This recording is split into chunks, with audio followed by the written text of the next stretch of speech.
ونستعينه ونستهديه ونستغفره ونعوذ بالله من شرور أنفسنا ومن سيئات أعمالنا من يهده الله فلا مضل له ومن يضلل فلا هادي له أشهد أن لا إله إلا الله وحده لا شريك له وأشهد أن سيدنا محمدا عبده ورسوله سبحانك لا علم لنا إلا ما علمتنا إنك أنت العليم الحكيم قال رب اشرح لي صدري ويسر لي أمري واحلل عقدة من لساني يفقهوا قولي قال الله تعالى في كتابه الكريم بعد أعوذ بالله من الشيطان الرجيم يا أيها الذين آمنوا اتقوا الله حق تقاته ولا تموتن إلا وأنتم مسلمون.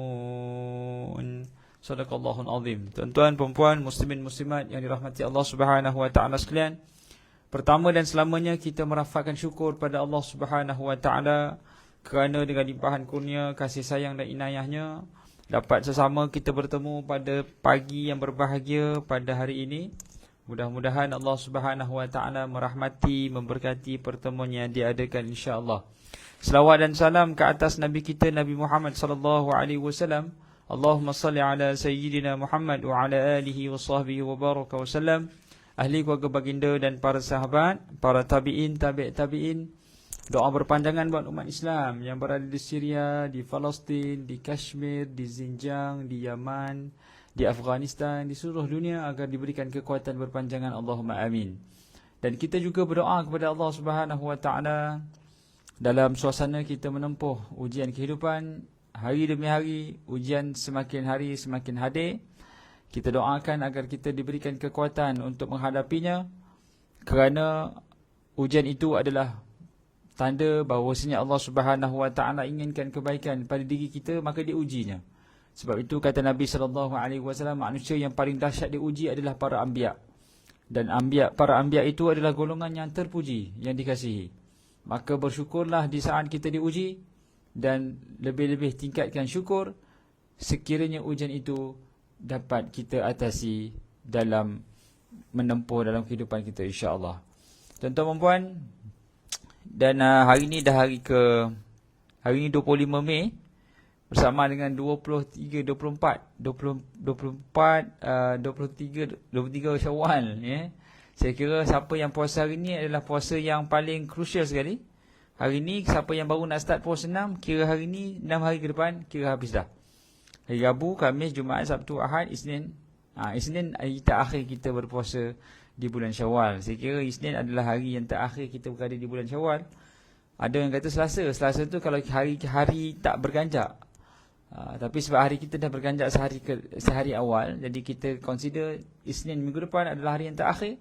Jadi kita puasa hari Rabu, Khamis, Jumaat, Sabtu, Ahad, Isnin. Itu yang paling krusial lah.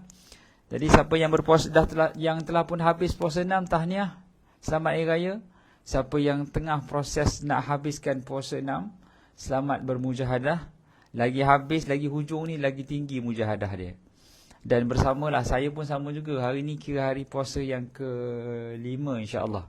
Hari Rabu ke-5. Esok adalah hari yang terakhir, ataupun saya akan puasa pada hari Isnin minggu hadapan sebagai hari yang terakhir berpuasa 6 di bulan Syawal. Tahniah pada semua yang hadir insya-Allah. Dan kita bersyukur kepada Allah Taala kerana kita masih lagi dalam suasana ketaatan ya. Kerana salah satu tanda bahawasanya Allah Subhanahu wa taala sayang pada seseorang itu, Allah akan mudahkan dia melakukan ketaatan. Man yuridillahu bihi khaira, siapa yang Allah nakkan kebaikan pada seseorang itu, dimudahkan dia melakukan kebaikan dan diberikan kefahaman agama. Maka bersyukurlah pada Allah Ta'ala kerana kita diberikan kefahaman agama, lalu kita hadir ke taman-taman syurga untuk tingkatkan amalan, masya-Allah. Terima kasih pada Kak Syari Ansar, masya-Allah. Dah selesai Ustaz, masya-Allah. Tahniah pada Kak Syari selamat raya. Kak Hasliza, Waalaikumsalam warahmatullahi wabarakatuh. Kak Harun Niza, masya-Allah. Terima kasih Kak Zah hadir pada pagi ni. Kepada semua yang hadir, insya-Allah. Allahumma salli ala sayyidina Muhammad. Syamsiah Saleh, Waalaikumsalam. Mama Ya Hashim dari Kuala Kangsar, masya-Allah. Nurisah Wan Hasan, Waalaikumsalam warahmatullahi wabarakatuh. Salidah Saleh, Waalaikumsalam. Makcik Siti Atikah daripada Melaka, masya-Allah. Waalaikumsalam warahmatullahi wabarakatuh. Arusmil, Dan semua yang hadirlah doakan kebaikan berpanjangan. Yang belah-belah atas tu Puan Julilah Osman, Nurul Indah, Luqman Hakim, Wong Jowo, Masya Allah. Julidah Osman dan semua yang hadir doakan kebaikan. Jangan lupa tekan button like dan share. Mewakili barisan AJK Surau An-Nur Fasa 3A Seremban Selatan mengalu-alukan kedatangan tuan-tuan dan puan. Sebarang sumbangan boleh disalurkan ke dana infak surau Fasa Surau An-Nur Fasa 3A Bandar Seremban Selatan, iaitu 05012010053038. Ayuh sama-sama untuk kita berinfak. Lagi banyak kita infak, kata Nabi SAW, dia memurahkan rezeki dan mengangkat bala daripada datang kepada diri kita. Jadi orang yang berinfak ni banyaklah manfaat dalam diri dia. Lagi banyak kita berinfak, lagi banyak kebaikan yang kita akan dapat. Tuan-tuan, perempuan, muslimin, muslimat yang dirahmati Allah Ta'ala, kita membicarakan kitab wasiat Imam Al-Ghazali, iaitu perihal tentang rintangan dalam hidup kita. Saya ulang balik, rintangan yang akan datang dalam hidup kita. Terima kasih pada saudara Anif Adnan. Mari kita bermujahadah, sahabat. Ya, benar, ya. Hidup kita ni adalah pantas untuk bermujahadah. Bermujahadah itu adalah jalan menuju ke syurga. Orang yang pilih untuk bermujahadah berarti dia on the right track. Kalau orang pilih untuk bersenang-senang, bercomfort zone, maka kita khawatir comfort zone akan membunuh kekuatan, dipanggil karakter kita lah. Kita berada dalam comfort zone. Biar kita struggle sikit untuk kita jadi insan yang lebih baik di sisi Allah Subhanahu Wa Taala. Ya, kalau kita pergi gym contohnya, kita pergi gym kan, kita angkat besi. Kita angkat besi untuk apa? Untuk bina badan yang lebih kuat. Itu dipanggil mujahadah. Kalau kita pergi gym tapi kita duduk je, tengok orang senaman tapi kita pun tak senaman, duduk je. Jadi kita pun tak develop. Kita kena angkat besi, dan angkat besi tu bukan angkat benda yang biasa je. Kita kena angkat yang lebih tinggi daripada kemampuan badan kita. Ada peningkatan. Barulah dia develop, baru kita ada peningkatan. Jadi begitulah hidup ini. Kalau kita melakukan ibadah perlu ada nilai mujahadah, barulah ada peningkatan. Baik, antara dipanggil rintangan dalam hidup kita adalah nafsu, yang kedua syaitan, yang ketiga rakan-rakan, sahabat-sahabat. Ini juga adalah rintangan-rintangan yang menyebabkan akhirnya kita boleh lari daripada landasan untuk taat kepada Allah Subhanahu Wa Taala. Baik, kita menyambung pembicaraan itu, ya, dengan menyatakan bab ihtisab dan ijtinab. Ya, ihtisab dan ijtinab. Para pembaca perlu tahu bahawa ibadah terbahagi kepada dua bahagian. Boleh tulis, tolong tulis. Ihtisab, ijtinab. Ihtisab dan ijtinab. Ihtisab maksudnya apa? Berusaha memperolehi sesuatu. Ijtinab, berusaha menjauhi segala larangan.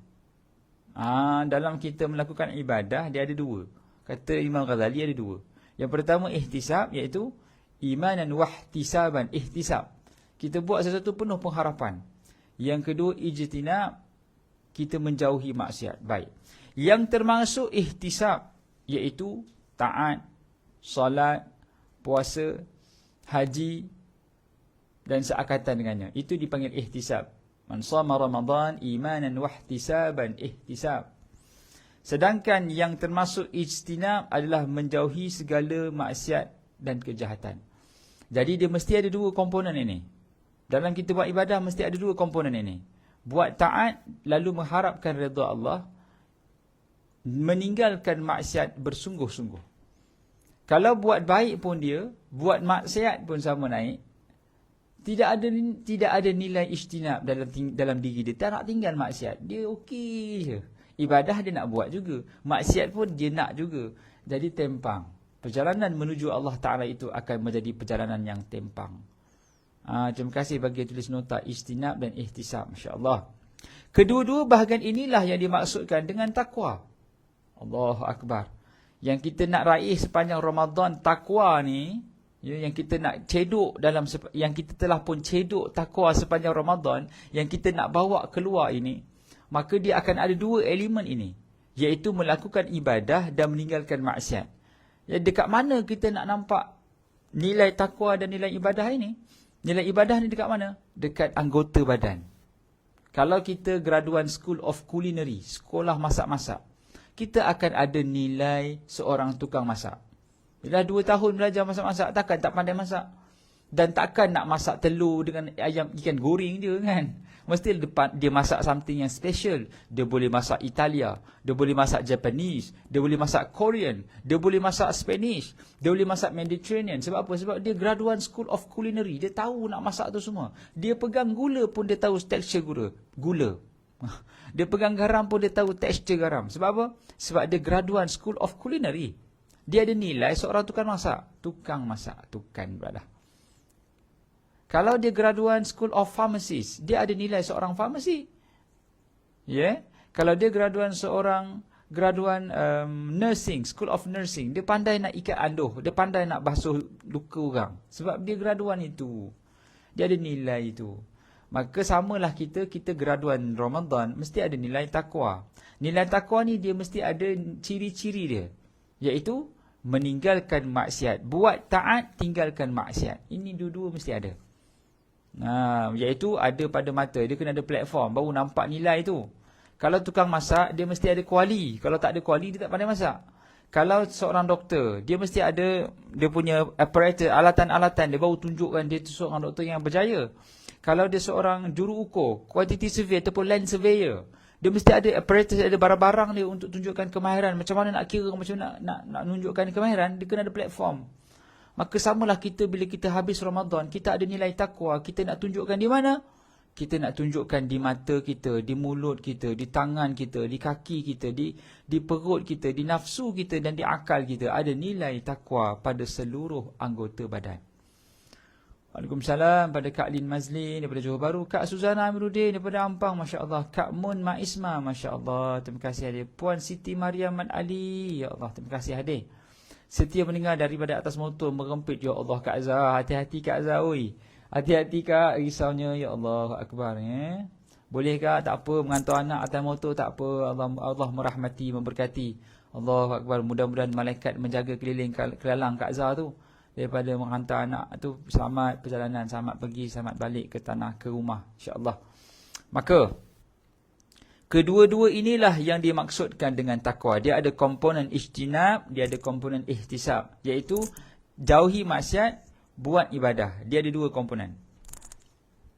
Akan tetapi bahagian ijtinab lebih selamat, lebih baik, lebih utama, lebih mulia jika dibandingkan dengan bahagian ihtisab. Dengan demikian adalah lebih baik meninggalkan maksiat dan kejahatan sebelum menjalankan ibadah sunat. Dengar ni, dengar betul-betul. Adalah lebih baik meninggalkan maksiat dan kejahatan sebelum menjalankan ibadah sunat. Maksudnya apa?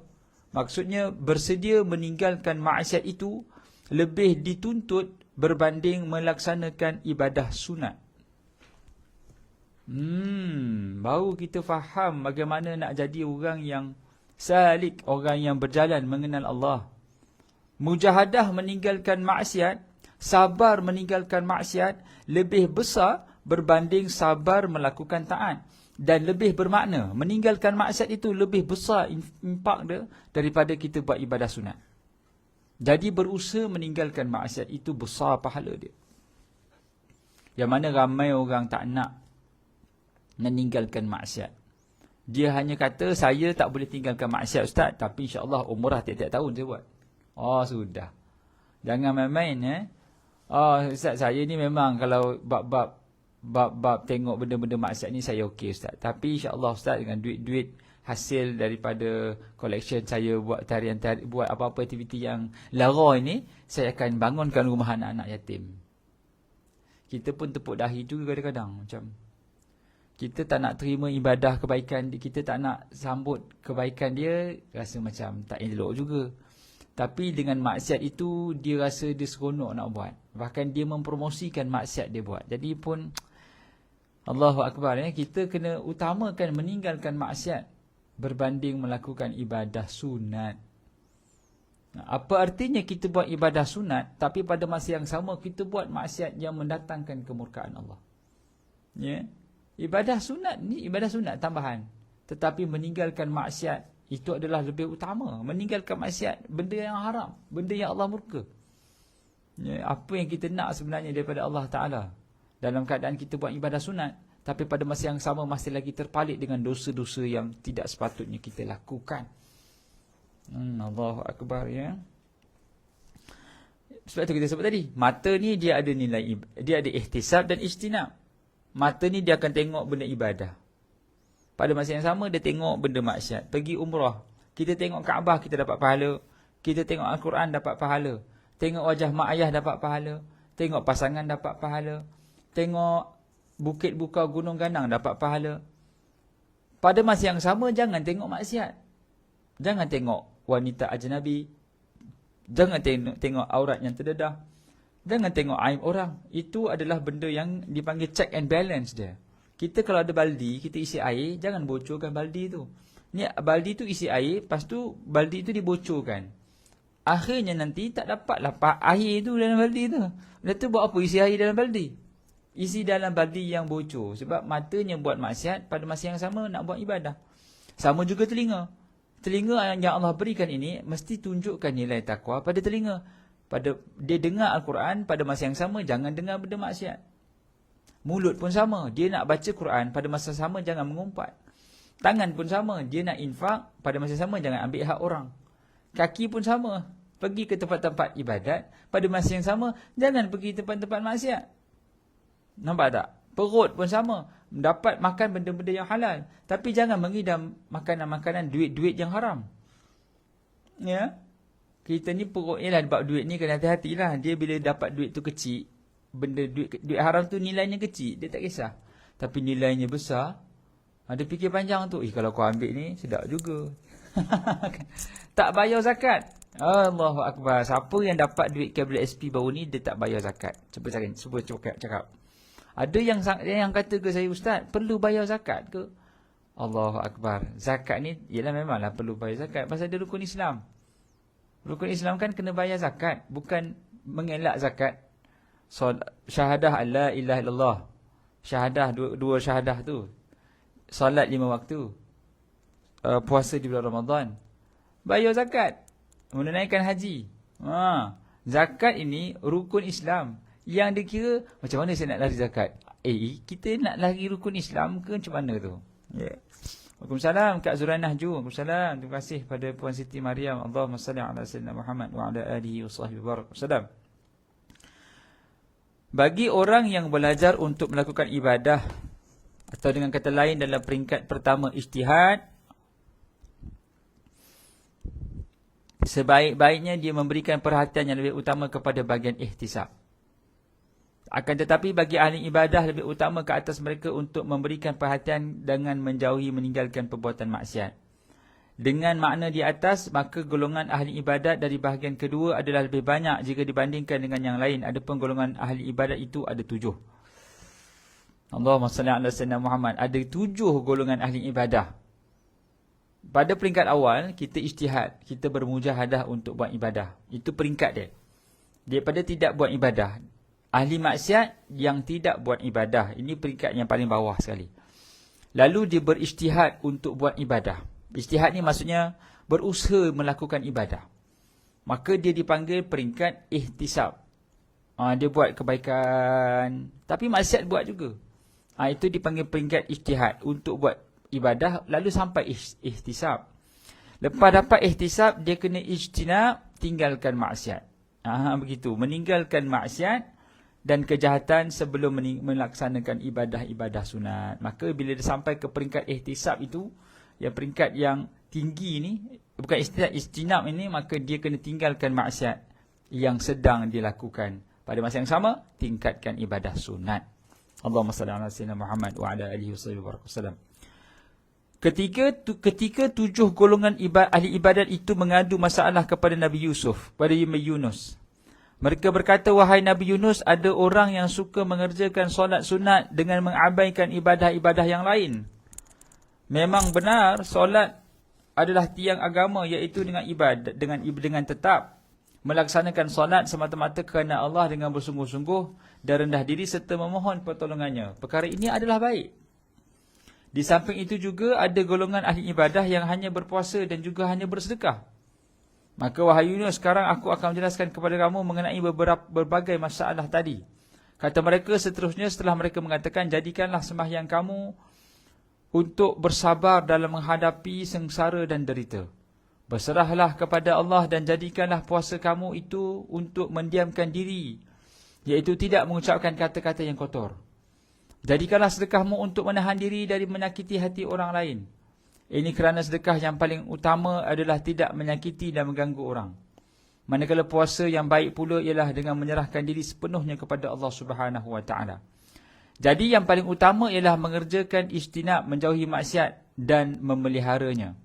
Kemudian jika telah mampu melaksanakan kedua-duanya, iaitu ijtinab dan ihtisab, ini berarti seseorang itu telah sempurna dan telah mencapai tujuan sehingga mendapat keselamatan dan keuntungan. Jadi Nabi Yunus AS didatangi oleh orang-orang yang melakukan ibadah. Lalu dia mengatakan, kami ni buat ibadah tapi tak boleh meninggalkan maksiat. Maka Nabi Yunus AS berkata, jadikanlah solat kamu untuk mendapat kesabaran menghadapi ujian hidup. Berserahlah kepada Allah dan jadikanlah puasamu itu sebagai perisai daripada kata-kata yang kotor. Dan jadikanlah sedekah kamu itu menahan diri kamu daripada melakukan perkara-perkara yang mengganggu orang lain. Begitu, ya. Jadi bila mana seseorang itu mampu menjauhi maksiat dengan ibadahnya, maksudnya ibadah ni dia perisai kepada maksiat. Keberkesanan ibadah kita, pertama sekali kita akan dapat meninggalkan maksiat. Itu tandanya. Dipanggil, kalau kita pergi ke Melaka dia ada landmark dia. Kalau kita pergi ke Negeri Sembilan ada landmark dia. Kita pergi ke Johor Bahru ada tanda tanah dia. Kalau datang ke Kuala Lumpur ada KLCC sebagai landmark dia. Kan kita pergi ke Kuala Lumpur mesti nak tengok KLCC. Oh, nampaklah KLCC, itulah Kuala Lumpur katanya. Kalau kita pergi ke Melaka ada Famosa. Oh, barulah ada Melaka, baru ada kota nampak tu bangunan Famosa tu, itulah Melaka. Kita pergi Negeri Sembilan ada apa? Seremban dekat Senawang ada apa Saya tak tahulah bangunan ada apa. Tapi Melaka saya tahu ada macam-macam. Melaka ada macam-macam makanan ada. Saya kalau pergi Melaka macam-macam makanan saya makan. Risau betul kalau pergi Melaka. Sedap-sedap pula makanan tepi-tepi jalan tu. Ya Allah Akbar. Ada kuih keria. Ya Allah Akbar. Boleh pula tapau keria sepanjang Kuala Lumpur daripada KL pergi ke Melaka. Daripada Melaka pergi ke KL balik tu. Penuh kuih keria. Makan kunyah sepanjang perjalanan kuliah. Kunyah kuih keria.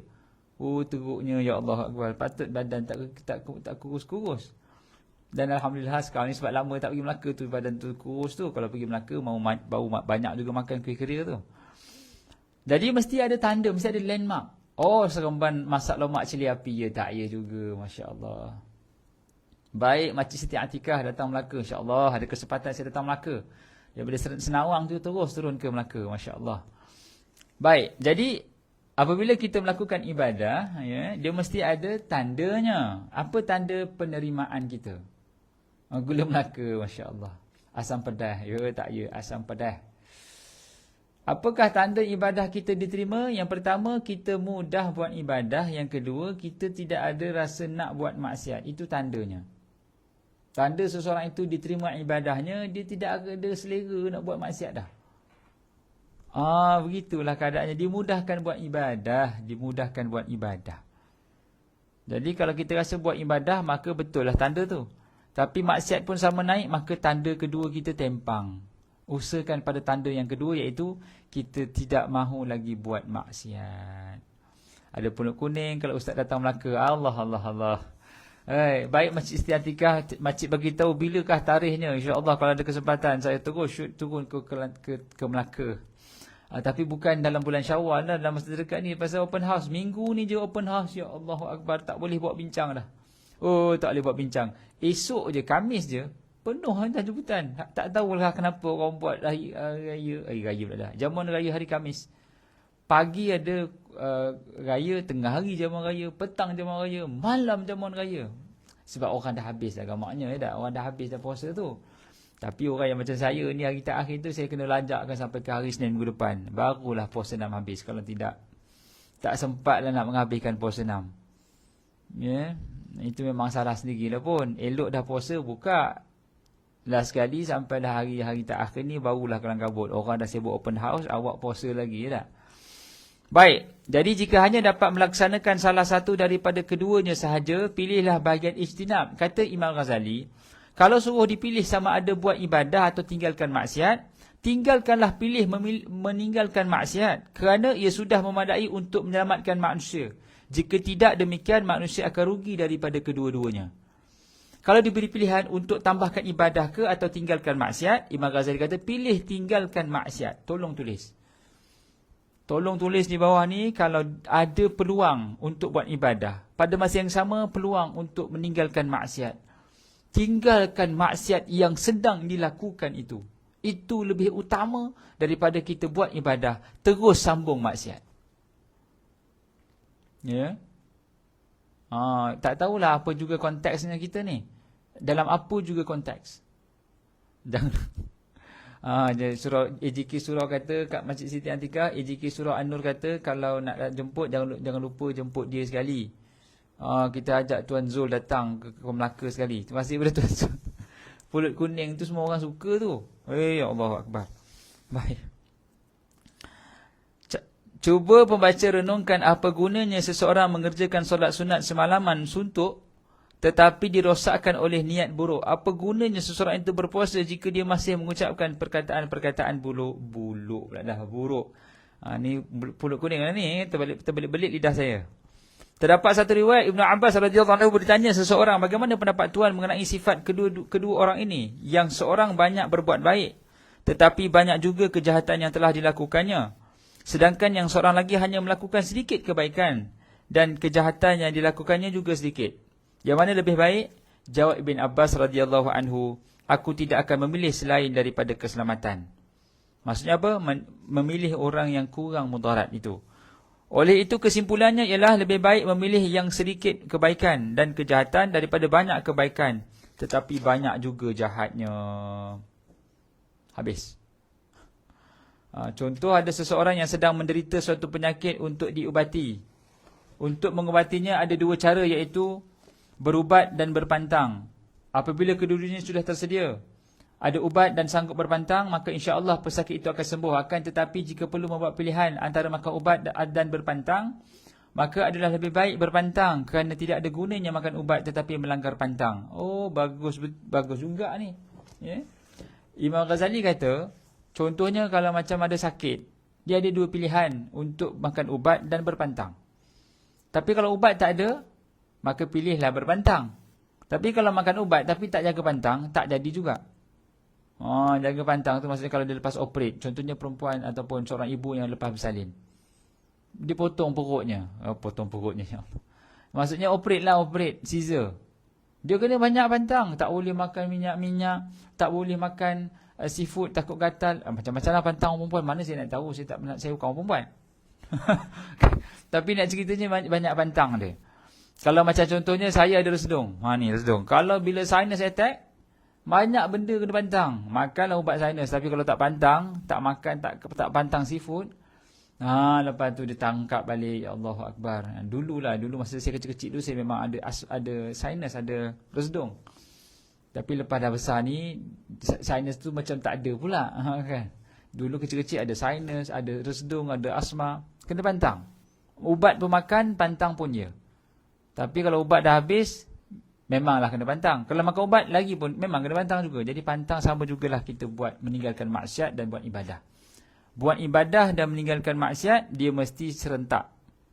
Kalau diberikan pilihan untuk buat ibadah ke atau tinggalkan maksiat, pilihlah tinggalkan maksiat daripada melakukan ibadah sunat dan terus melakukan maksiat tersebut. Ya. Potong perut. Ya Allah, Akbar, risau betul. Dia tak payah juga potong perut. Ya betul. Itu mak saya cakap dulu. Ni perut mak ni dulu masa saya kecil. Mak satu tengok ni. Saya tanya, mak ni garisan apa? Dulu kalau kamu nak tahu perut mak ni kena potong. Pasal nak keluarkan kamu bertiga lah. Saya tengok adik-adik. Abang yang tengah, saya yang bongsu. Ada adik seorang. Ada 4 orang. 4 semua Caesar. Tapi adik saya meninggal. Meninggal dalam perut. Itu dah takdir dah, rezeki dia lah. Rezeki mak ayah saya ada anak tunggu di syurga. Tapi nak ceritanya operate perut lah, operate perut. Terbelah perut, ya Allah, risau. Dan bila tengok orang operate perut ni, ya Allah, saya terkenang jugalah masa saya tengok operation mengeluarkan anak sulung saya tu. Ya Allah Akbar. Allah ajalah yang tahu. Lepas potong, tarik. Lepas potong, tarik. Ya Allah, apa nak tarik lagi, risaunya. Ya Allah Akbar, ya. Itulah pengorbanan seorang ibu. Sebab itulah kalau ada ibu, janganlah disakiti hati mereka. Kerana badan mereka telah pun dikorbankan. Dikorbankan cantiknya badan itu untuk melahirkan seorang anak. Tiba-tiba anak itu mendurhakai mak dan ayahnya. Tidak patut keadaan itu berlaku. Allahumma salli ala sayyidina Muhammad wa ala alihi wa baraka wasallam. Itu anak pertama. Anak kedua alhamdulillah normal. Itu antara pengorbanan seorang ibu. Dan insya-Allah kesan itu kekal sampai menjadi saksi di hadapan Allah Ta'ala. Perut ini pernah melahirkan anak.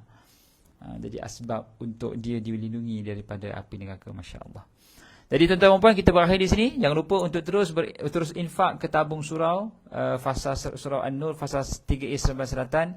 Kalau tak dapat banyak, bagi sikit. Kalau tak dapat sikit, bagi banyak. Dan jangan lupa, kita dah masuk Zulhijjah, Zulkaidah ni, untuk sama-sama mengumpul duit untuk masuk ibadah korban. Tanda iman semakin meningkat, dia bersedia untuk masuk ibadah korban. Kalau masuk korban, dia tak nak berkorban, sedangkan dia mampu, kata Nabi SAW, siapa mampu berkorban pada hari-hari korban tapi tidak berkorban, jangan dekat dengan masjidku, jangan datang masjid Nabi SAW. Nabi tak nak jumpa orang yang boleh berkorban tapi tak berkorban. Kalau di padang mahsyar, Nabi nak tengok kita punya, kalau katalah kita punya senarai korban lebih sikit daripada umur kita, tak tahu nak jawab apa. Umur 60 tahun, korban 5 kali je. Ya Rasulullah, 5 kali je korban. Tengok macam-macam kat rumah tu, ada home theater, ada perabot IKEA, ada kereta pun bertukar-tukar. Kereta boleh tukar pula. Installment kita boleh bayar okey je, prompt payment. Tapi korban yang setahun sekali kita diskaunkan. Rugi. Jadi mari sama-sama kita tingkatkan ibadah, tingkatkan kualiti ibadah. Mudah-mudahan kita mendapat kebaikan di atas pertemuan ini. Apa yang baik itu daripada Allah Subhanahu wa taala, yang kurang itu kelemahan diri saya. Aqulu madza tasma'un, aqulu qawli hadza wa astaghfirullahal azim li wa lakum. Wassalamualaikum warahmatullahi wabarakatuh. Kita tangguh pertemuan dengan tasbih kafarah dan suratul Asr. Subhanakallahumma wa bihamdika asyhadu an la ilaha illa anta astaghfiruka wa atubu ilaik. Bismillahirrahmanirrahim. Wal 'asri innal insana lafi khusr illa alladhina amanu wa 'amilus shalihat wa tawassaw bil haqqi wa tawassaw bis sabr. Wassalamualaikum warahmatullahi wabarakatuh. Masya Allah, tanya semua yang telah masuk korban. Siapa yang belum, boleh kumpul duit untuk masuk korban pada 2 bulan akan datang, insya Allah. Wassalamualaikum warahmatullahi wabarakatuh.